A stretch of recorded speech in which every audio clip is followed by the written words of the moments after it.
Hey everyone, welcome back to Fate's Stay Night Remastered with Jurgen Jays. It's been a moment since I've put up the flowchart at the beginning of the episode. Because, especially granted, I don't think there's been too many new people that have really joined us lately in this adventure, but for any new people, I just want you to know relatively where we're at, or if you just need a reminder because it's been a while since you've watched or something like that. I don't know you, man. So anyways, we're in the middle of being taught some magical nonsense, but well, maybe not nonsense, but magical stuff with our girl, our one and only RIn Tohsaka here. So without further ado, let's get it. It seems she's getting into the nitty-gritty stuff now. Right, the magic circuits that function to create your own magical energy are a hereditary trait passed down through generations. Magic circuits are forged over many generations and get more powerful as they're passed down to the next generation and so on. So, what would cause, say, Shinji, he is from a long line of mages, what made his magic circuits weaker? Why aren't they more powerful? Or is that a plot hole? I'm sure there might be an explanation later on, but that's just my first thought. The child of a mage family is already fit to use magical energy because of this. It may not be fair, but you and I had different starting points. I know that. It doesn't bother me. Keep going. Wait. Did she? I thought she is from also a... You know, like her dad was a mage and all, right? So that means it got more powerful for her. I wasn't too worried about that either. But whatever. Anyway, other than magic circuits, mage families also have secret mage crafts that they cultivate over generations. Whoa, whoa, whoa, whoa. I hit spacebar too fast. Whoops. I double tapped it. But whatever. Anyway, other than magic circuits, mage families... Oh wait, I already said that. I don't know why. Oh, it just skipped the line. I don't know. It like made the line go by super fast when I clicked spacebar too quickly. I was just afraid I missed the line. It's similar to my jewels you saw earlier. Once a certain magecraft is mastered, a mage can physically hold that magecraft. Do you know that feeling of getting a hold of magecraft even though it's typically shapeless and simply devised? I don't. Again, I'm kind of new to this, but I'm guessing it's like it becomes a part of your body. Bingo. Take those bingo arms, ladies. Magecraft that goes beyond the realm of principle and becomes a part of you, then becomes tangible. It's a feat that can authenticate an otherwise unstable magecraft, and at the same time, it becomes the testimony of that mage's existence. So, in what manner would it physically manifest? Like, what would that look like? Would it look like a gem? Would it look like what would that look like? And when a mage is on the brink of death, they pass down their great accomplishments to their successor in the form of a crest. It's their way of telling their successor to go further, to places they were unable to reach, and that their crest may be of some use to them. Oh, so the crest is the physical, like, spell thing. Like, you don't have to learn this, it's already here for you to use. Though, to be honest, both the one handing down the crest and the one receiving it know it's of no help. Oh. So... why give it? Huh? What? Are you saying that something so awesome is useless? Then it's not really all that awesome, is it? It's kind of just useless. It is useful. An ordinary mage would consider a single crest to be like a security blanket. It's that helpful. You just said it was useless. Or, well, granted, I said that, but you implied it. But then again, it's like getting a car. No matter how fast it is on the road, it's never going to take you to the moon.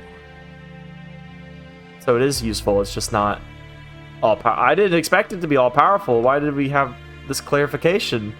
Huh? Oh. Whoa. Just forget that part. Let's move on. You might know this already, but this crest is what's called a magic crest. The head of the mage family spends their entire life completing their magecraft and makes it into a crest to pass down to their descendants, and the descendant completes another magecraft and adds it to the crest, which gets passed down to the next descendant. Okay, so it is not just a spell, but like a culmination of all those magecrafts. The magic crest gets more complex as it passes from generation to generation, but it's also a constraint mages can't escape. Why is it a constraint? Sounds like it'd be more powerful. So what you're saying is that the entire history of a mage family is recorded in these magic crests? No, that's not it. Family records are recorded in books, silly. You know, we're not that fancy. Magic crests only contain magecraft. I mean, it's kind of family history. Because, I mean, you can't be like, mirror, mirror on the wall, tell me who dad was or something, but, you know what magecraft they were using before you. It can cast spells on its own, or it can let you use magecraft you haven't mastered yet. In simpler terms, it's like having magic circles engraved on your body. Huh? Oh. Then, doesn't that mean you can engrave the crests onto anyone? If magic circles are all you need, then you can draw as many as you want as long as you know the shape. That's not how it works. Maybe there's some kind of like tie? I don't know. Magic crests are like living things. It's more like transplanting an organ. There's only one organ, so you can't split it amongst other people or copy it. There's no point in splitting a heart in half, because it just stopped working, right? So if I were to kill someone that had a magic crest, let's say, and then I took it from them, would that work, or do they have to willingly give it? Oh yeah, you have a point. Does that mean you also have a crest implanted in you too? Implanted is a pretty backwards way to put it, if I do say so myself. I mean, if we're treating it like an organ transplant, then it doesn't sound that far of a stretch. In my case, it's on my left arm. It covers my entire arm from my shoulders to my hand. It doesn't show up as long as I'm not using it, so I don't have to hide it like my command spells. Oh, so I was thinking the magical crest would be like, here's a medal, not like it's a tattoo. Because I can't rip off your skin and slap it on me or anything. So that's why a mage family only has a single heir. If a family has multiple siblings, typically any not chosen to be the successor would not be taught magecraft and would instead live an ordinary life. The magic crest can't be passed down to them, so there's no point in them being a mage. Why not even, like, why wouldn't you just expose them to it? Like, hey, this is what the rest of your family's dealing with, or does that put them in any kind of risk? So I'm thinking in the case of Shinji and Sakura, obviously. Yeah, Shinji said that too. I get it. That's why Sakura wasn't taught any magecraft. Right, but the crest inheritance stopped a few generations ago in the Mato family, so I assume Shinji only learned about magecraft. Why did the inheritance stop? Exactly? I thought, is it not like a naturally occurring process? Like, as soon as I die, if I had a son, it wouldn't just naturally go to him. You have to be like, hey, take it, bippity boppity boo. Honestly, those are the most annoying sorts out there. They can't really feel what magecraft is, but they still try to use it. Isn't that me? What I do?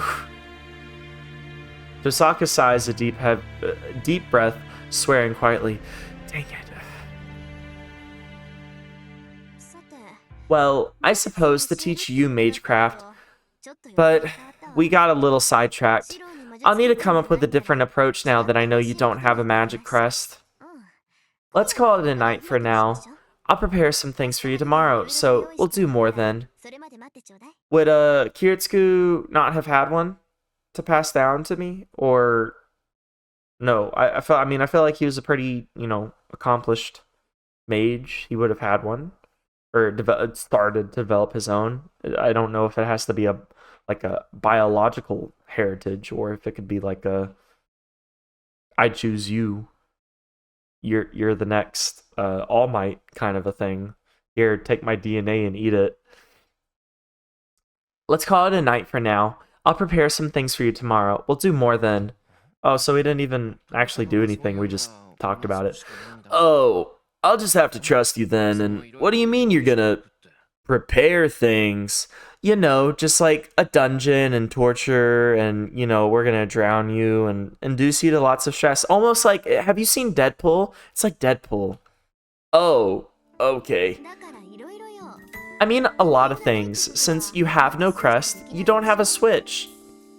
I'm gonna go in and tamper with your body, so we'll need medicine and other tools. You're doing surgery on me? I don't think you're a doctor like that. I mean, I'm sure you can whip up some magical voodoo, but I don't know if I trust you like that. I love you. Jurgen J says to RIn Tohsaka, but let's not tamper with homeboy's body like that. A chill runs down my spine. What? I'll stop it if you don't want to do it, but if so, there won't be much I can teach you. Well, I don't want to, but I'm still gonna ask you. Whatever you say is probably the right way to go. Just splay me open like one of your French girls and paint me. I know that's butchering the quote. It's intended to be. That's what we'll do tomorrow. Soda. Oh, right. Are you planning on training with Saber tomorrow too? Well, yeah, I'm concerned about the bounded field over the school, but there's still some time before it activates. I want to at least be able to fight by then. We haven't even found out who made it to stop them. That might be a better start. Ugh. I see. Well, not that it's important to me, but it seems like you and Saber aren't getting along. No, we just had a really awkward interaction earlier where I walked in on her. It was weird, man. Well, that. You managed to talk normally before dinner, but you got all quiet at dinner. I saw her in a towel. The indecency! I'm such a wicked man. How dare I? And then after that, I continued to just talk to her instead of, leaving the room like a normal person. I just want to check, are you two getting along? If you two end up bickering during battle, I'm gonna suffer the consequences too, Ugh. Just that something happened right before dinner and now things are awkward. That's all. But I'm not sure if Saber and I are really getting along. Y'all work together.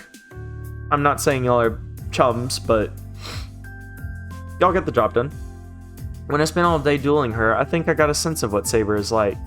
I trust Saber as an ally. There you go. Yeah, that's pretty good. Not all allies have to necessarily be, friends. No question about that. But if someone asked me how I feel about Saber in other senses, I wouldn't know how to answer. Because I love her. No, I don't. I mean, she's a great character, but Shiro, she's not the one for you romantically, so please let that go. Lost all sense in that very moment. It's hard to say, but what about you, Tohsaka? Do you like Saber? Can we please get back Archer? It's been so long without Archer. Can we please get our homeboy back? I do. There's nothing about her I don't like, really. She's strong, polite, and pretty. A huge difference from Mr. Cynic. Huh, I see, so you like Saber. She probably wishes that it was her servant, I bet, over Archer. What? All I said was that I like more about her than I don't. Quit being so blunt, or you'll make enemies. Oh, you tsundere. I refuse. I've never been good with words anyway. I figured as much. You're never sarcastic or cynical. I bet you think of me as loud and annoying. No, I personally, as a person, I quite like. You're a fun character. You're a good character. My favorite character, in fact. Why would I think that? I like the way you say things. I like the way those lips move up and down to create word sounds. Otherwise, it wouldn't feel like it's really coming from you. What? Huh. Crap. I might have struck a nerve. Tohsaka turns away, pouting. I don't know, man. I don't know how to read into this one. But I have to admit, I feel a little better. Even happy knowing that Tohsaka likes Saber. Yeah, teamwork, baby. Now maybe we just trade Saber and ARHCER, and then everybody goes away happy. ARHCER seems... Well, actually, no. I don't know if ARHCER would be a better fit for Shiro. The day ends. I still feel uneasy with Saber sleeping so close by, so I escape to the shed. Again, the whole point is for her to be sleeping super close by so she can protect you. ... I stop and look up at the winter sky. Not because the night sky is particularly beautiful. I'm just feeling the winter chill in a daze, doing nothing because it calms me.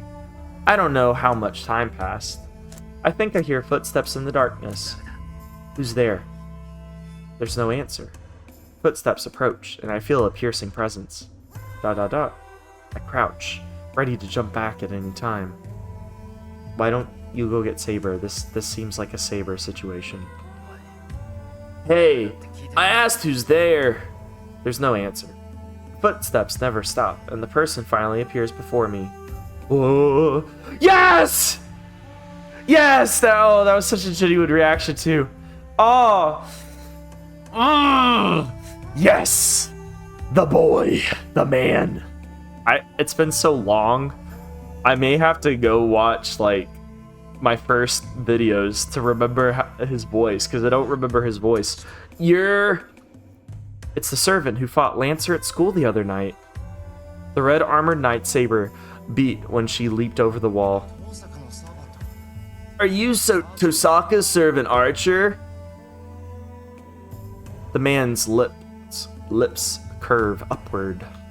He smiled. Can I take that as confirmation? Yes, he's back. Yes! ... Something about him annoys me.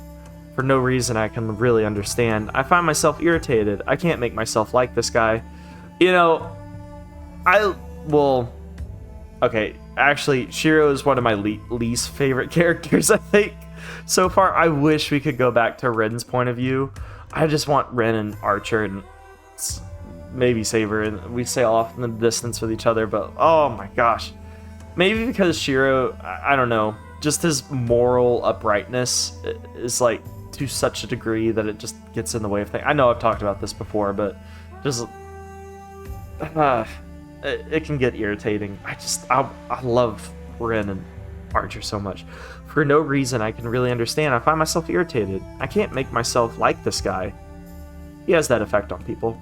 I've never talked to him before, and he's never attacked me before. But I realize something the instant I see his face. I can't respect this man. Dude, what the heck? Rude? You know nothing about him. You're insulting. Why are you insulting my boy? There's no reason for it that I could think of, but he and I aren't going to get along. I'm probably not the only one who feels like this. ARHCER probably feels the same way. How do you know? You've not even had a conversation. Also, that's a typo. Feels he the same way? Typo. But how do you know? There must be a total of 3 people in the world with whom I'm just completely incompatible. That's how bad it is. I wouldn't be surprised if he was irritable around me too. You know nothing about him. What do you want? I thought you were gonna stay on guard until your wounds healed up.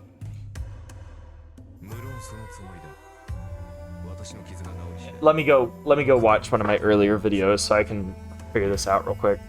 Alright, cool. I watched the video. I think I'm ready to go. I don't know if it's exactly the same as I had it, but it's been so long. I doubt you even remember what I did for Archer's voice. Granted, you could go easily, just scroll and find it, but anyway. That is my intention. The moment my wounds heal, I'm putting an end to this ridiculous alliance you two formed, so I've remained a spectator all this time, since I believe there is nothing for me to say to you. Don't let me stop you from spectating then. There's nothing I want to talk to you about either. Guys, y'all could be like the best friends in the world. Please stop doing this to me. As much as I would like to do that, there's just one thing I cannot overlook. I hear you don't intend to let Saber fight. What's wrong with that? The same reason that Rin has given you, the same reason Saber has given you, the same reason anybody with a freaking brain in their skull would give you, dude. My reply is impulsive. Yeah. ... Archer, just stab him. Please, stab me. Do it. Please, it's for the best. He glares. With a fair amount of hostility, Archer makes it clear he sees right through me. I knew it. Only a brat would do something like that. You won't accept help from anyone. You'll just do everything yourself. On top of it all, you don't want any casualties. That mentality disgusts me. What? You have no right to tell me that. I just want to do his voice. I love him. I'm only doing what I think is right. You have no reason to complain. I do, actually. As a fellow servant, I understand Saber's hardship. Saber has a heavy weight to carry with a master like you. You imbecile. I was about to say something scumbag, but I couldn't remember the word that I was going to say. Gah! He's not lying. Yeah, you're incompetent. But what really ticks me off is that I didn't want to hear this from him of all people. Well, you're going to hear it from everybody, including me, the narrator. The narrator and every voice of this thing. I agree. Screw you. I'm not a burden to Saber. Yes, you are. Dude, you're just speaking out of pure anger right now. I'm gonna fight in her place, so there shouldn't be a problem. Are you saying she won't get hurt as long as she doesn't fight? Servants only exist to fight. Forbidding her to fight is blasphemous. Though, I doubt there's any point telling you that. Having said what was on his mind, Archer falls silent. Yeah, that's kind of what usually happens when you stop talking, just like what I'm about to do right now. Wow, it fell silent. It's kind of magical how that happens. A few minutes pass. The two of us just stare at each other. ... I gulp. His cold stare seems to be trying to probe my insides. And then suddenly... Probe your insides? I'd love to get probed on the insides, if you know what I'm saying. So what's your plan, Master of Saber? The Red Knight seems calm as he asks his question. What do you mean? Do you really expect to end this war without fighting? Do you really think you'll never fight or kill anyone? I never said that I won't fight. I'll fight if I need to fight. And then I'll be a coward the rest of the time. I see. But you won't kill anyone when you fight. Yeah, got a problem with that? I have no intention of butting into your moronic reasons. For doing what you do, I don't have the time, and I'm just not crazy enough to try. Archer turns his back to me. That is indeed his back. He got a back. I like, granted, I don't know if you guys will appreciate, these lines here are actually really cool. Because they mark out like different groups of muscle. Like this is the lower trapezius. I only know this because of art stuff I know. And then this is lower lat. This would be your upper lat through here. This is your erector spinae. These are your obliques that are marked out here. That's just a cool design feature. Anyway, Don't get things confused, though. Oh, wait, you couldn't see me move my mouse across the screen. I just realized this. I was hovering over things and being like, this muscle group is this. You saw nothing of that. That's embarrassing.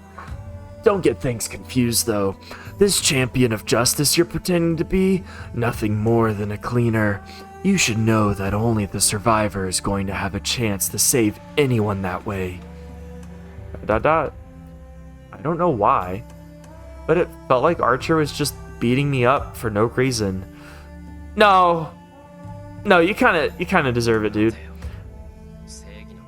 Wait, what do you mean a champion of justice is just the cleaner? You should have figured it out by now.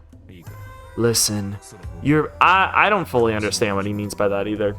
Listen, your approach won't undo a tragic death. That's the limitation you're working within. A champion of justice is someone who can only clean up a mess that's already been made. You'll never be able to save the very people you're hoping to save. Huh? That's not true. The idea that you can't save the person you're reaching out to save is wrong. I mean, sometimes you'll fail at it, sometimes you'll succeed, it just depends. An ideal is just that, an ideal. As long as you hold to that ideal, the friction between it and reality will only get more intense. That's the path you're on right now. Hold on, I'm writing down that quote. That's a cool quote. Yeah, so I have a like journal that I write just quotes from different pieces of fiction that I really like. I really like this. That kind of resonates with me, the whole like you holding on to that ideal just kind of makes things tense between like what you want it to be versus like the reality of a given situation, and can just bring a lot more distress to you. Really like that. Really good quote. Someday you're going to face reality and you'll have to pay the price. The choices you've made will cost many, many lives. What? You should at least be prepared. By the time you realize how narrow-minded you've been, you'll have to figure out how to fix it and who to punish for it.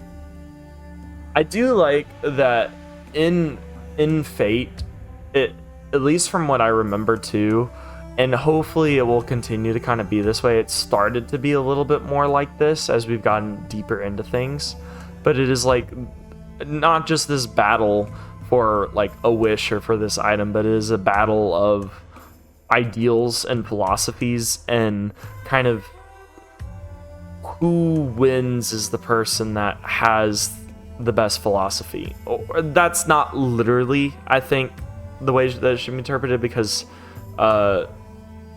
say, I don't know, if he were to lose, that doesn't necessarily make his philosophy wrong, because what he is saying now could be very true for Shiro later in the future. I don't know, because we're not there yet, but it'll be interesting to see how the battle, not just of physical battle, but how a battle of these ideas that they have, and how these ideals and philosophies kind of carry these characters forward, how it will work and combat with the other ideals and philosophies that they're up against as well.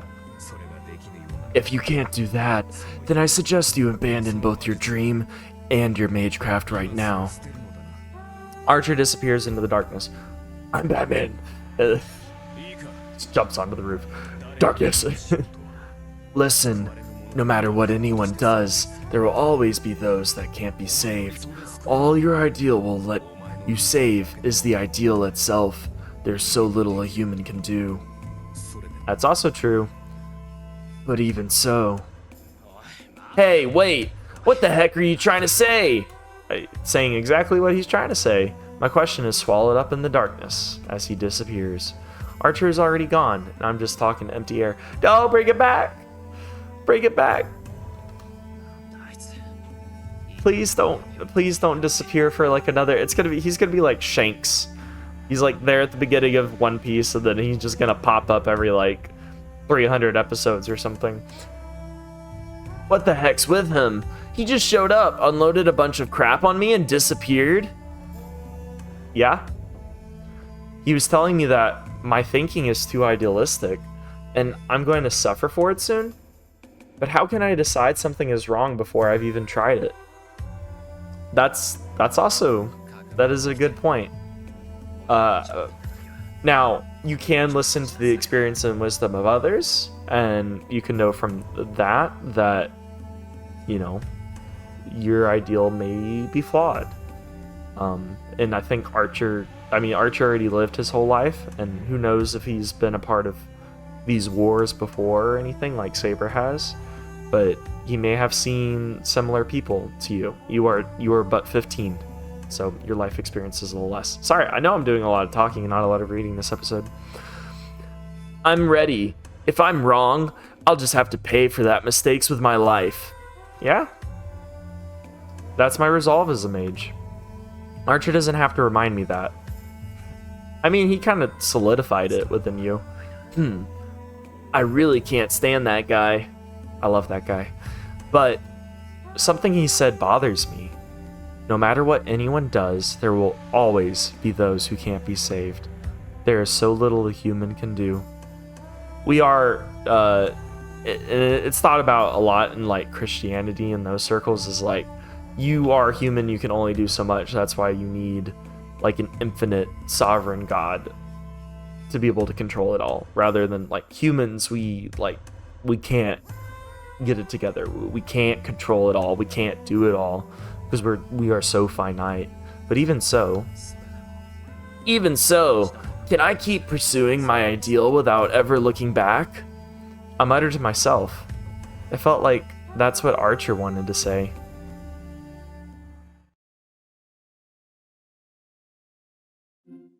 Save the game. Yeah, let's go on to the next day. I want to keep it going for this recording going for a few more minutes because I know I'm cutting out a good bit of what I have. I'm at like 36 minutes right now, but I know that's going to get chopped down a little bit because of a couple of reasons. Journal and looking up voice, and I think there's something else I had to get up for that I'll edit out.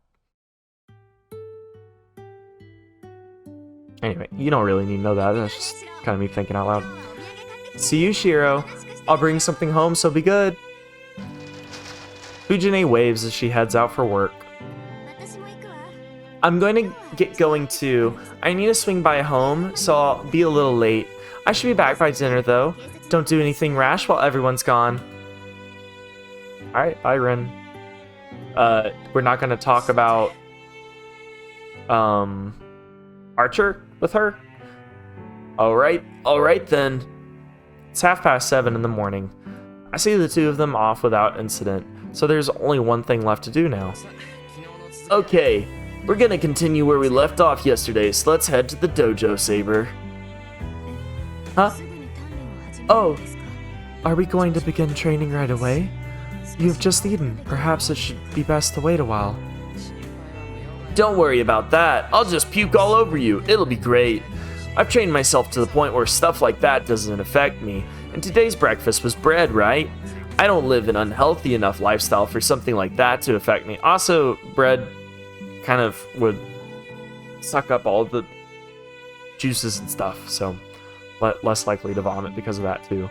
Now, if it was like soup or something like really fatty versus just a carb, well, if you insist, I do not mind. Good, then let's go. Let's go. I spent all night coming up with ways to get at least one hit in, so I want to show you the fruits of my labor. Alright, and then we'll see the training happen next time. So I'll see you guys later. Bye.